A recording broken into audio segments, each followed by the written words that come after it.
ترک دنیا، باہر کی دنیا سے تعلق ختم کر دینا آسان بات ہے، مگر ترک دنیا کب ہوتا ہے؟ اصل میں جب اپنے اندر کی دنیا سے رابطہ ختم کیا جائے، اپنی خواہشات سے، اپنی ضروریات سے رابطہ ختم کیا جائے۔ اندر کی دنیا کو نیند آتی ہے، اندر کی دنیا کو بھوک لگتی ہے، اندر کی دنیا کو آرام چاہیے، سکون چاہیے۔ اندر کی دنیا بہت سے جسمانی تقاضے مانگتی ہے، اسے وہ بھی چاہیے۔ تو یہ بات تو پکی ہے 16 آنے کہ اندر کی بنیادی ضرورتیں انسان کی وہ تو ترک ہو ہی نہیں سکتی۔ ایک مثال ہے کہ مہاتما بدھ، جنہوں نے کھانا پینا ترک کر دیا تھا، اتنی حد تک ترک کر دیا تھا کہ آخری ترک خوراک یہاں تک پہنچ گئی کہ ایک چاول کا دانہ کھا لیتے تھے 24 گھنٹوں میں۔ یعنی ایک چاول کے دانے تک خود کو، اپنے نفس کو روک دیا خوراک سے، تو ایک چاول کا دانہ کھا لیتے تھے تو کھاتے تھے نا، یعنی مکمل ترک نہیں کر سکے۔ یعنی انسان کی وہ فطری ضرورت بالکل ترک نہیں کی جا سکتی، کم کی جا سکتی ہے اپنی مرضی سے، خود پہ جبر کر کے، مگر ختم مکمل کوئی ضرورت نہیں کی جا سکتی، جس کا ثبوت یہ ایک چاول کا دانہ ہے۔ اس صورت میں کھانا پڑا کہ جسم میں جان باقی رہ جائے۔ ذرا قرآن پاک کی اس آیت پر غور فرمائیے، جو ایک آیت بھی ہے اور اسی میں انسان کو دعا کرنے کے الفاظ بھی عطا کیے گئے ہیں۔ اللہ کسی بھی شخص کو اس کی وسعت، اس کی برداشت سے زیادہ ذمہ داری نہیں سونپتا۔ انسان کو فائدہ اسی کام سے ہوتا ہے جو وہ اپنے ارادے سے، اپنی مرضی سے کرتا ہے، اور انسان کو نقصان بھی اسی کام سے ملتا ہے جو وہ اپنی مرضی سے، اپنے ارادے سے کرتا ہے۔ بڑی واضح آیات ہیں کہ اللہ پاک کسی انسان پہ اس کی ہمت سے زیادہ کسی قسم کا بوجھ نہیں ڈالتا۔ اب ذرا یہ آیت پوری دیکھیے۔ اللہ کسی بھی شخص کو اس کی وسعت، اس کی برداشت سے زیادہ ذمہ داری نہیں سونپتا۔ انسان کو فائدہ بھی اسی کام سے ہوتا ہے جو وہ اپنے ارادے سے، اپنی مرضی سے کرتا ہے، اور انسان کو نقصان بھی اسی کام سے ملتا ہے جو وہ اپنی مرضی سے، اپنے ارادے سے کرتا ہے۔ اور اب یہاں سے دعا کرنے کی تلقین فرمائی جا رہی ہے۔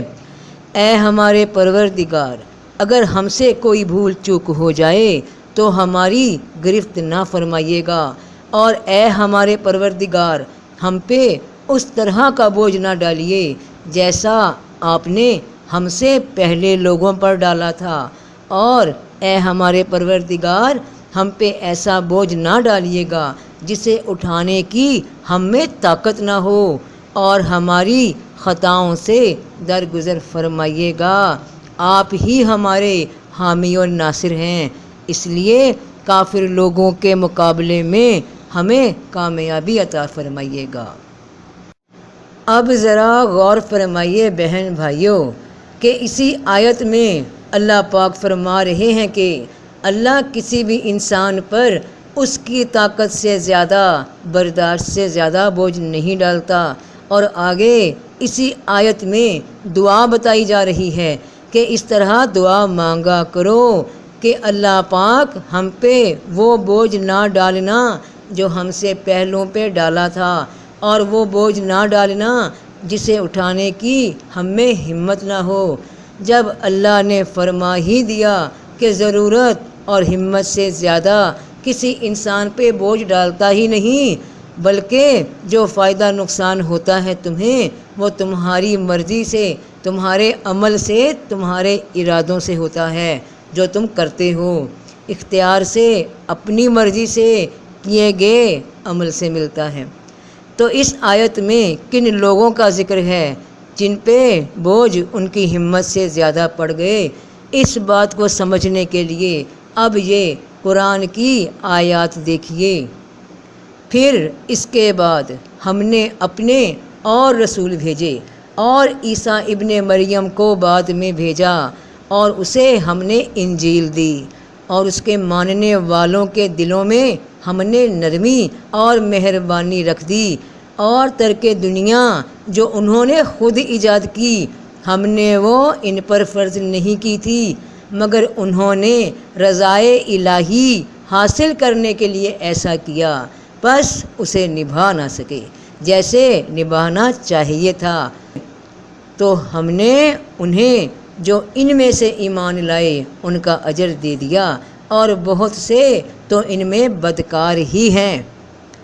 ہم نے تو ان پہ یہ بات فرض نہیں کی تھی کہ دنیا ترک کرو اور نہ تم لوگوں پہ کی ہے۔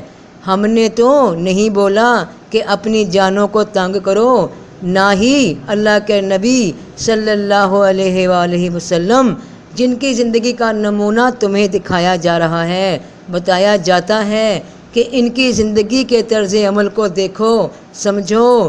تم ترک زندگی ترک دنیا نہ جانے کن کے پیچھے لگے ہوئے ہو، اپنے رسول جن کے تم امتی ہو، جن رسول صلی اللہ علیہ وآلہ وسلم کے تم امتی ہو ان کی باتوں کو نظر انداز کر رہے ہو، ان کے طرز زندگی کو نہیں دیکھتے۔ کہا جاتا ہے کہ ترک دنیا کرو اللہ راضی ہوتا ہے، تو پھر دنیا کو برتنے کا کہا ہی کیوں کہ برتو مگر اس طرح جس طرح اللہ کا حکم ہے، اور یہی آزمائش ہے۔ اور ترک دنیا کے لیے اللہ پاک نے کوئی نہیں یہ فرمایا کہ تم یہ لازمی کرو، یہ تم پہ فرض ہے۔ آزمائش ہی یہی ہے کہ دنیا کو کیسے برتتے ہو، یا اپنے پاس سے نئی باتیں شامل کر کے یا پہلے سے شامل کی ہوئی بدعتوں کو مان کر یقین کر کے ان پہ چل رہے ہو۔ اللہ نے کہا کہ یہ فرض نہیں کیا تم لوگوں پہ میں نے، یہ تم نے خود ہی اپنے پہ فرض کر لیا۔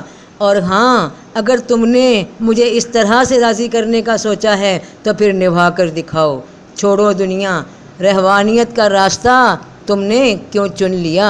یہ تمہارے رسول پاک صلی اللہ علیہ وآلہ وسلم نے منع فرمایا کہ اسلام میں رہبانیت نہیں۔ تم تنہا رہنا چاہتے ہو تو پھر ٹھیک ہے، تمہاری مرضی، تم خود اپنے ارادوں سے، اپنی مرضی سے، اپنے اختیار سے اپنے پہ دنیا تنگ کرنا چاہتے ہو تو کرو۔ اللہ کی طرف سے تو کوئی بوجھ نہیں تم پہ، کوئی حکم نہیں اترا تم پہ۔ تم اللہ پہ احسان نہیں ڈال سکتے کہ اے اللہ تو نے کہا تھا، تو نے فرض کیا تھا تو ہم نے کیا۔ اللہ فرماتے ہیں کہ ٹھیک ہے تم پہ میں نے فرض نہیں کیا یہ سب، اور اگر تم نے یہ ارادہ کر ہی لیا تو پھر ویسا نبھا کیوں نہ سکے؟ پھر جسمانی انسانی ضرورتیں کیوں تمہارے ارادے کمزور کر دیتی ہیں؟ تم فطرت کے مقابلے میں فطرت کو بدل نہیں سکتے، اپنی ضرورتیں نہیں بدل سکتے۔ اے ایمان والو کیوں کہتے ہو جو تم کرتے نہیں؟ اللہ کے نزدیک بڑی ناپسند بات ہے جو کہو اس کو کرو نہیں۔ اب ذرا ان آیات کو دیکھیے۔ اے ایمان والو اللہ سے ڈرتے رہو جیسا اس سے ڈرنا چاہیے، اور نہ مرو مگر ایسے حال میں کہ تم مسلمان ہو، اور چاہیے کہ تم میں سے ایک جماعت ایسی ہو جو نیک کام کی طرف بلاتی رہے اور اچھے کاموں کا حکم کرتی رہے اور برے کاموں سے روکتی رہے، اور وہی لوگ نجات پانے والے ہیں۔ اور وہ جماعت، وہ لوگ یا فرد کسی ویران جگہ بیٹھے مراقبے کر رہے ہوں کہ اللہ کی خوشنودی چاہیے، اللہ کا قرب چاہیے، ساری امت مسلمان ضربیں لگا رہی ہو، اللہ ہی اللہ چاہیے، تو پھر یہ جو ڈیوٹی لگی ہے رب کی طرف سے، جس کا حکم رب نے دیا ہے کہ نیک کام کی طرف بلاؤ، لوگوں کو نیک اعمال کی نصیحت کرو اور برے کاموں سے روکو، ان کو تنبیہ کرو، انہیں سمجھاؤ کہ اللہ کے کلام میں اللہ کیا فرما رہے ہیں۔ انجام غلط نہ بن جائے تمہارا، غلط سوچوں، غلط عقیدوں اور پرانی بدعتوں کے پیچھے لگ کے۔ یہ عملی کام ہیں۔ اللہ کی دنیا میں رہ کر اپنی زندگی گزارتے ہوئے نیک باتوں پہ خود بھی عمل کرتے ہوئے اور اللہ کی مخلوق کو بھی آگاہ کرتے ہوئے زندگی گزرے گی تو اللہ فرما رہے ہیں کہ ایسے لوگ نجات پائیں گے۔ کیا اللہ پاک کو یہ طرز عمل پسند ہے کہ ذمہ داریاں چھوڑ چھاڑ کر اللہ کے پیچھے بھاگتے پھرو؟ اللہ پاک نے اس کی بھی وضاحت فرما دی۔ اللہ نے حضرت موسیٰ علیہ السلام کو ان کی قوم کو ایک مقرر وقت میں بلایا تھا، مگر حضرت موسیٰ اکیلے ان سے پہلے اس جگہ تشریف لے گئے تو اللہ نے پوچھا، اور اے موسیٰ تجھے اپنی قوم سے پہلے جلدی آنے کا سبب کیا ہوا؟ وہ بولے، کہا وہ بھی میرے پیچھے آ رہے ہیں، اور اے میرے رب میں جلدی تیری طرف آیا تاکہ تو خوش ہو جائے۔ اے اللہ وہ بھی میرے پیچھے آ رہے ہیں اور میں تو اس لیے جلدی آیا شوق سے تیری ملاقات کو، تیرے دیدار کو، کہ تو خوش ہو جائے گا، راضی ہو جائے گا۔ فرمایا تیری قوم کو تیرے بعد ہم نے آزمائش میں ڈال دیا ہے اور انہیں سامری نے گمراہ کر دیا ہے۔ تیری قوم تیری ذمہ داری تھی، تم ان کے لیڈر تھے، ان کو گائیڈ کرنے والے، تمہارا فرض تھا کہ ان کو ساتھ لاتے، ان کو اکیلا ان کی ذمہ داری پہ مت چھوڑتے، کیونکہ تم ذمہ دار تھے ان کے۔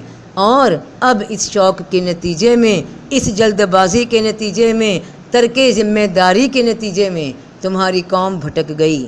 وہ اس لیے بھٹکی کہ جس وقت ان کے سر پہ تمہیں موجود رہنا چاہیے تھا تم یہاں آ گئے اللہ کی ملاقات کے لیے، اور دنیا کی ذمہ داری جو تمہیں سونپی گئی تھی، جو تمہاری ذمہ داری تھی، تمہاری ڈیوٹی تھی، اس میں تمہیں نقصان اٹھانا پڑ گیا۔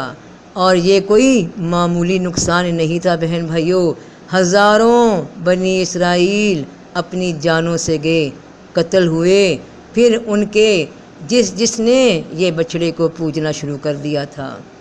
اس بات میں، اس واقعے میں بہن بھائیوں ہمارے لیے سبق ہے کہ اپنی گھریلو اور باہر کی ذمہ داریاں اور حقوق و فرائض جو ہمارے پہ فرض ہیں، اپنے بہن بھائیوں کے، ماں باپ کے، اولاد کے، بیوی کے شوہر پہ اور شوہر کے بیوی پہ، ان کا خیال رکھنا، ان میں توازن رکھنا، اللہ کی عبادت کرتے ہوئے۔ انسانوں پہ مختلف ذمہ داریاں ہیں، اولاد کی تربیت کرنا فرض ہے، گھر کے اخراجات اٹھانے فرض ہیں، محنت حق حلال کرنا فرض ہے۔ ہو سکتا ہے جس وقت تمہاری جوان اولاد کو تمہاری شفقت اور سائے کی ضرورت ہو، تم کہیں ایسے مقام پہ کسی جماعت کے ساتھ روانہ ہو، جب تمہارے بیوی بچوں کو، گھر والوں کو تمہاری ضرورت ہو اور تم کہیں اور مصروف ہو، تم کہیں ضربیں لگا رہے ہو، کہیں مراقبے کر رہے ہو، اور پیچھے گھر والے، بیوی بچے سب بے راہ رو ہو جائیں، گھر کا نظام الٹ جائے، بیوی کے پاس خرچہ نہ ہو اور وہ غیر بندوں سے مدد مانگتی پھر رہی ہو، کہ شوہر تو گئے ہوئے ہیں اللہ کی تلاش میں، یا بیوی اپنے بچوں پہ کوئی توجہ نہ دے رہی ہو، بس کسی کمرے میں نکر میں لگے اللہ اللہ کر رہی ہو، اور شوہر کو شکایت ہو کہ گھر کی ذمہ داریاں پوری نہیں ہو رہی، اور بیگم